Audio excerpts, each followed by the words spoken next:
Hi guys, நம்ம இந்த லெசனில் லிவரேஜ்னா என்னன்றதை பார்க்கலாம். ஸோ லிவரேஜ்ன்றது நம்ம லாஸ்ட் லெசனில் ஃபாரெக்ஸ் மார்க்கெட்டில் உங்களால் குவான்டிட்டி பேஸில் ட்ரேட் பண்ண முடியாது, லாட் பேஸஸில் தான் ட்ரேட் பண்ண முடியும்னு சொல்லியிருந்தேன். ஸோ ஸ்டாண்டர்ட் லாட் நீங்கள் ஒரு லாட் பை பண்ணால் 1,00,000 பேஸ் கரன்சி உங்களுக்கு தேவைப்படும். இதுவே நீங்கள் மினி லாட் பை பண்ணால் 0.1 லாட் மினி லாட் பை பண்ணால் உங்களுக்கு 10,000 பேஸ் கரன்சி உங்களுக்கு தேவைப்படும். இதுவே பார்த்தீங்கன்னா நீங்கள் மைக்ரோ லாட் நீங்கள் பை பண்ணணும்னா 0.01 மைக்ரோ லாட் நீங்கள் பை பண்ணணும்னா 1000 பேஸ் கரன்சி உங்களுக்கு தேவைப்படும். இப்போ உதாரணத்துக்கு யூரோ யூஎஸ்டி பார்த்தீங்கன்னா 1.13960 ட்ரேட் ஆகிக்கிட்டு இருக்கு.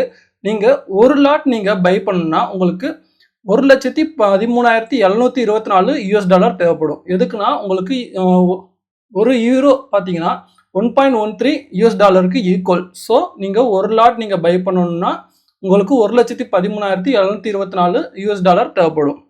இதுவே 0.1 லாட் நீங்கள் பை பண்ணணும்னா 11,372 US$ உங்களுக்கு தேவைப்படும்.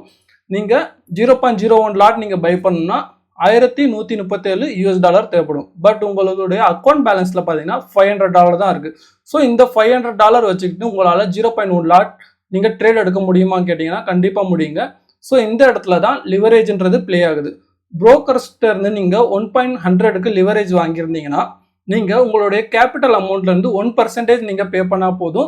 பேலன்ஸ் 99% புரோக்கர் உங்களுக்காக பே பண்ணிடுவாங்க.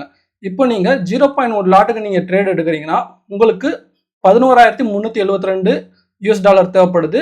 பட் உங்களுடைய புரோக்கர் உங்களுக்காக 99% ஆஃப் த மணி வந்து உங்களுக்கு அவங்க லெண்டாக கொடுத்துருவாங்க, கடனாக கொடுத்துருவாங்க.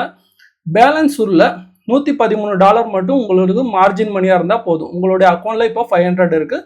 ஸோ $113 இருந்தாலே உங்களால் 0.1 லாட் உங்களால் ட்ரேட் எடுக்க முடியும். இப்போது ஒரு 0.1 லாட் நீங்கள் ட்ரேட் எடுக்கிறப்போ உங்களுக்கு $113 தேவைப்படுது. இது நீங்கள் 1:100 லிவரேஜ் வச்சுருந்தா. இதுவே நீங்கள் 1:200 லிவரேஜ் வச்சுருந்தீங்கன்னா உங்களுடைய மார்ஜின் மணி வந்து பார்த்தீங்கன்னா $56 இருந்தாலே போதும். இதுவே நீங்கள் 1:500 லிவரேஜ் வச்சுருந்தீங்கன்னா உங்களுடைய மார்ஜின் மணி $22 இருந்தாலே போதும்.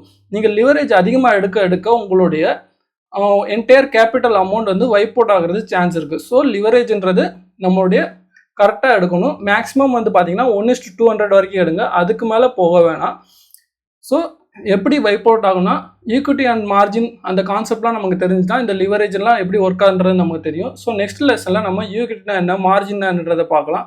ஸோ லிவரேஜ்னா ஓவரால் லெசன் இதுதான் கைஸ். தேங்க்யூ ஃபார் வாட்சிங் திஸ் லெசன்.